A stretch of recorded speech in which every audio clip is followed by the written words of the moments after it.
በዩኒቨርሲቲ ማኔጅመንትን ስትማሩ ያለውን ቻሌንጅ እና ምንድነውስ መፍትሄው የሚለውን በዛሬው ቪዲዮ እንመለከታለን። በዩኒቨርሲቲ ማኔጅመንትን ስትማሩ የሚገጥሟችሁ ቻሌንጆች ምንድናቸው? እንዴትስ እነዛን ቻሌንጆች መቅረፍ እንችላለን የሚለውን በዚህ ቪዲዮ ላይ አንድ ባንድ እንመለከታለን። እስከ ቪዲዮ መጨረሻ አብራችሁን ቆዩ። አንደኛ ላይ ብዙ ቲዮሪ ነው የምትማሩት። ብዙውን ጊዜ ቲዮሪ ላይ ነው የምታሳልፉት ማኔጅመንት ኮርስ ላይ ማለት ነው። ይህም አንደኛው ቻሌንጅ የሚሆነው ነገር ነው። ያው አብዛኛውን ጊዜ ቲዮሪ ላይ በጣም ስለሚከብደን ነው። ማኔጅመንት ላይ አብዛኛውን ጊዜ ሆምወርክ አለ፣ ሌላ ደግሞ ቲዮሪን የምትማሩት። ሆምወርክ እና ቲዮሪ ደግሞ ለመስራት ምን ያስፈልጋል? እውቀት ይጠይቃል ማለት ነው። በእያንዳንዱ ክላስ ላይ ማስታወሻ መያዝ ያስፈልጋቸዋል። ይህም ማኔጅመንትን በጥሩ ውጤት ለመጨረስ ወይ የትኛውንም ኮርስ ቢሆን በጥሩ ውጤት ለመጨረስ የሚያስፈልጋችሁ ነገር ነው። ይህም ማለት በእያንዳንዱ ክላስ ላይ በእያንዳንዱ ክፍለ ጊዜ ላይ ምን ማድረግ አለባችሁ? ማስታወሻ አጥር ያለች ኖትን ማውጣት አስፈላጊ ነው ማለት ነው። ይህም ደግሞ በኋላ ላይ ስታነቡ እንዳይቸግራችሁ አጥር ያሉ ኖቶችን ማውጣት ያስፈልጋችኋል። ሌላኛው ደግሞ ኮርሱን ወይም ማኔጅመንትን ቀለል ሊያደርጉላችሁ የሚችሉ ቪዲዮዎች ዩቲዩብ ላይ ተሰርተው ቁጭ ብለዋል። ኮርሴራ ላይ ታገኛላችሁ። እንግሊዝኛ ቋንቋን የምትችሉ ከሆነ ቪዲዮዎችን መከታተል ይህ አስፈላጊው መፍትሄ ነው ማለት ነው። ሌላኛው ሁለተኛው ደግሞ ያመጣውላችሁ ግሩፕ ወርክ ነው። ግሩፕ ወርክ በብዛት የሚሰጥ ነው። ይህም ምንድነው ቻሌንጁ? ግሩፕ ወርክ በተደጋጋሚ ነው የሚሰጠው። ይህም ደግሞ አንዳንድ ጊዜ የሚገጥሟቸው ችግሮች ምንድናቸው? ተማሪዎች የግሩፕ ወርክ የእናንተ ግሩፕ ላይ ያሉ ተማሪዎች ምንድነው አንዳንድ ጊዜ ላይሰሩ ይችላሉ። አሳይመንት ሊሆን ይችላል፣ የተለያዩ ነገሮች ይሰጣቸዋል በግሩፕ። ስለዚህ ፕሬዘንቴሽን ሊሆን ይችላል። እነዚህ ተማሪዎች ደግሞ ከእናንተ ጋር የተመደቡ ተማሪዎች ላይሰሩ ይችላሉ። ይህ ትልቁ ቻሌንጅ ነው። መፍትሄው ደግሞ ምንድነው? እነዚህ የማይሰሩ ተማሪዎችን ከኛ ጋር በምን ያገናኛቸዋል? አንድ የግሩፕ ስራ ወይም አንድ የግሩፕ ወርክ ከተሰጣችሁ በኋላ ማድረግ ያለባችሁ ቀድማችሁ እናንተ መስራት። ያንን አሳይመንት ወይም ያንን ግሩፕ ወርክ ላይ የተሰጣችሁን የትኛውን ነገር ፕሬዘንቴሽን ሊሆን ይችላል፣ እናንተ ቀድማችሁ መስራት ያስፈልጋችኋል። ይህም ለምንድነው የሚጠቅማችሁ? ግሩፑ ሰራም አልሰራም ለዛ ለግሩፑ ተማሪዎች ከብዷቸውም ሊሆን ይችላል፣ ፍላጎት ሳይኖራቸውም ቀርቶ ሊሆን ይችላል ስለ ትምህርቱ። ስለዚህ እናንተ ደግሞ ያንን ቀድማችሁ ሰርታችሁ ከግሩፑ ጋር ሳትገናኙ ማለት ነው። ከግሩፑ ጋር ስትገናኙ ደግሞ ግሩፑ ሰራም አልሰራም እናንተ የሚያስጨንቃችሁ ነገር የለም። ምክንያቱም ቀድማችሁ ሰርታችሁታል። ለራሳችሁ ጊዜ መስጠት። ይህም ማለት አሳይመንቱ ወይም ግሩፕ ወርኩ ከተሰጣችሁ በኋላ ከዛ ከቲሙ ጋር ወይም ከግሩፑ ጋር ከመገናኘታችሁ በፊት እኔ ይሄን አሳይመንት ቀድሜ እሰራዋለሁ ወይም ከግሩፑ ጋር ከተለያያችሁ በኋላ ይህንን አሳይመንት እኔ በደንብ ለራሴ መስራት አለብኝ ብላችሁ ለራሳችሁ ጊዜ መስጠት ያስፈልጋል። ይህም ደግሞ ወይም ለዛኛው ለተሰጣችሁ ፕሮጀክት ጊዜ መስጠት ያስፈልጋችኋል። ጊዜ ማለት ምን ማለት ነው? አንዱ ላይ ይገኝ ይችላል፣ ሌላው ላይ ይገኝ ይችላል። ስለዚህ እንደዚህ በሚፈራረቁበት ጊዜ እናንተ ማድረግ ያለባችሁ ነገር በጊዜ ቤትም ሊሆን ይችላል፣ ዶርም ላይ ሊሆን ይችላል፣ ቶሎ በጊዜ መስራት። ያ ግሩፕ ወርኩ እንደተሰጣችሁ እስከምትችሉ ድረስ መስራት። የሚከብዳችሁን ከግሩፑ ጋር ተሰሩታላችሁ። እናንተ ግን ቀድማችሁ እዛ መሞከር ያስፈልጋል። ምክንያቱም ያ ግሩፕ ቢሰራም ባይሰራም እናንተ የሞከራችሁትን መስራትና መስጠት ትችላላችሁ ማለት ነው። ስለዚህ ይሄኛው የግሩፕ ወርክ ላይ አንዱ የሚገጥማችሁ ቻሌንጅ ይሄኛው ነው ማለት ነው። ሌላኛው አብዛኛው ተማሪ የሚቸገርበት ብዙን ጊዜ የምናየው ነው ምንድነው? ፕሬዘንቴሽን ላይ ነው። ፕሬዘንቴሽን አሁንም ትላልቅ ሰዎችም ትናንሾችም በቃ በየትኛው በሁሉም እድሜ ገደበሉት ፕሬዘንቴሽን ላይ ብዙ ሰው ይፈራልም ይቸገርበታልም። የሚያስቸግር ነገር ነው። አሁን አብዛኛውን ጊዜ መድረክ ላይ ወጥቶ የማያውቅ ከተማሪዎች ፊት ለፊት ወጥቶ የማያውቅ ሰው ወይም ተማሪዎች ምንድነው ይከብዳል። በጣም ነው የሚከብደው። ያው እናንተም ትረዱኛላችሁ፣ ተማሪዎች ናችሁ፣ እስከ 12 ጨርሳችኋል፣ ትረዱኛላችሁ ብዬ አስባለሁ። ፕሬዘንቴሽን በጣም የሚከብደው ነገር ነው። ይህንንም ደግሞ የሚከብደውን ነገር እንዴት አድርገን መቅረፍ እንችላለን? ይህንን አሁን ፕሬዘንቴሽንን እንዴት ቀለል ማድረግ እንችላለን የሚለውን ስንመለከት እንዴት ማድረግ አለባችሁ? ጓደኞች ይኖሯችኋል። አንድ ሊሆን ይችላል፣ ሁለት ወይም ከዛ በላይ ጀማ ሊኖር ይችላል። እነዛ ሰዎች ወይም እነዛ ጓደኞቻችሁን ምን ማድረግ ነው? እናንተ የሆነ ኖት አላችሁ ወይም እናንተ የያዛችሁት ማስታወሻ አለ ፕሬዘንት ለማድረግ ማለት ነው። ያንን ደግሞ ይዛችሁ ከጓደኞቻችሁ አንድ ሊሆን ይችላል፣ ሁለት ሊሆን ይችላል። እነዛን ጓደኞቻችሁን ለፊት ለፊታችሁ አስቀምጣችሁ እናንተ እነሱን እያያችሁ አይናቸው የምታውቋቸው ሰዎች ናቸው። አይን ኮሚኒኬሽን እያደረጋችሁ ምንድነው ፕሬዘንት ማድረግ ለክላሱ የምታቀርቡት ማለት ለተማሪው የምታቀርቡትን ኖት ይዛችሁ ለነዛ ተማሪዎች መለማመድ ማለት ነው። ለነዛ ተማሪዎች ስታቀርቡላቸው ዶርም ላይ ሊሆን ይችላል። እነዛን ተማሪዎች ከፊት ለፊታችሁ ቁጭ አድርጋችሁ እናንተ ለነሱ መናገር ፕሬዘንት ማድረግ ማለት ነው። ቆማችሁ ከነሱ ፊት ለፊት ከነሱ ማውራት፣ ይህ አንዱ ችግራችሁን የሚቀርፍላችሁ ነገር ነው። ያኛው ደግሞ ጓደኞቻችሁ እንደዚህ ቁጭ ብለው ቢዚ ሊሆኑ ይችላሉ። የሚያነቡበት ጊዜ ሊኖራቸው ይችላል። ግን እናንተ የሆነ ክፍት ጊዜ ባላቸው ሰዓት እናንተን ቁጭ ብለው ማዳመጥ ወይም እናንተን ቁጭ ብለው አይናችሁን እያዩ እናንተ እንድትለማመዱ እንዲደግፏችሁ ማድረግ ያስፈልጋል ማለት ነው። ይሄኛውም ደግሞ በቃ ጓደኞቻችሁ ናቸው። ሁልጊዜ ትጨመራላችሁ፣ አብራችሁ ነው የምትዝናኑት፣ አብራችሁ ነው የሆነ ቦታ የሆነ ነገር የምታደርጉት። ነገር ግን በዚህ ሰዓት ፊት ለፊታቸው ቁጭ ብለው እናንተ ፊት ለፊት ቁጭ ብለው እናንተን አላዳምጥም የሚሉ ከሆነ ምንም የሚጠቅማችሁ ነገር የለም። ወይም እናንተ ፕሬዘንት ስታደርጉ እስኪ እንድለማመድ ከፊት ለፊት ሆናችሁ ቁጭ በሉ፣ እኔ ፕሬዘንት ላድርግላችሁ። እነሱ የሚማሩት ኮርስ ሌላ ሊሆን ይችላል፣ በሌላ ዲፓርትመንት ሊማሩ ይችላሉ። እናንተን ግን ተረድቷችሁ እናንተ እንድትለማመዱ እነሱ ሊረዷችሁ ይገባል። ከፊት ለፊታችሁ ቁጭ ብለው እናንተ አይናቸውን እያያችሁ እነሱ ጊዜ ሊወስድባቸው ይችላል። ነገር ግን እናንተን ተረድተዋችሁ ምን ማድረግ አለባቸው? ለእናንተ ጊዜ የሆነ ያክል ጊዜ መስጠት አለባቸው። ቢያንስ በምትዝናኑት ጊዜ የሆነ ያክል ቀንሳችሁ ፕሬዘንት ስታደርጉ እነዛ ተማሪዎች ወይም ጓደኞቻችሁ ሊረዷችሁ ይገባል ማለት ነው። እነሱ ደግሞ በተማሪዎች ፊት ለፊት በተደጋጋሚ ዛሬም ነገም ወይም ጠዋት አድርጋችሁ ወይም ከሰዓትም ምን ልታደርጉ ፕሬዘንት ልታደርጉ ትችላላችሁ። በማታም ፕሬዘንት ልታደርጉ ትችላላችሁ። የፕሬዘንቴሽን ጭንቀቱ ስለሚገባኝ ነው እኔ እዚህ ጋር የማወራው ማለት ነው። በተደጋጋሚ ዝም ብላችሁ አወራችሁት ማለት ደግሞ በተደጋጋሚ ስታወሩት ምን ይሆናል?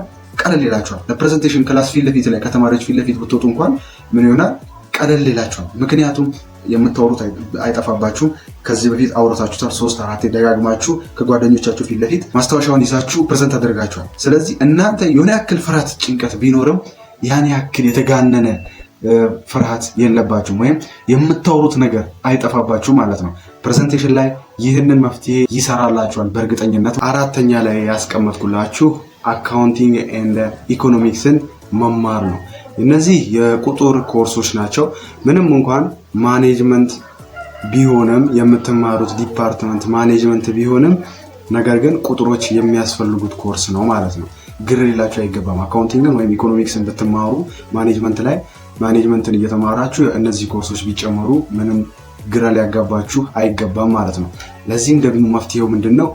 ዩቲዩብ ላይ ቤዚክስ ኦፍ አካውንቲንግ ወይም ቤዚክስ ኦፍ ኢኮኖሚክስ ብላችሁ ሰርች ብታደርጉ ይህንን አካውንቲንግ እና ኢኮኖሚክስን ቤዚክ የሚባሉ ኮርሶችን ማወቅ ትችላላችሁ። ወይም ቤዚክ የሚባሉ ቦታዎችን አውቃችሁ ቪዲዮ አይታችሁ ብትማሩ ለእናንተ ቀለል የሚያደርግላችሁ ነገር ነው ይህ ማለት ነው። ዩቲዩብ ላይ ሰርች አድርጉ። ምንም ነገር የከበዳችሁ ነገር ሲኖር ዩቲዩብ ላይ ገብታችሁ ሰርች በማድረግ ማግኘት ትችላላችሁ። ይህ አራተኛው ነው። አምስተኛው ደግሞ ታይም ማኔጅመንት ነው። የታይም ማኔጅመንት ችግር ያጋጥማችኋል።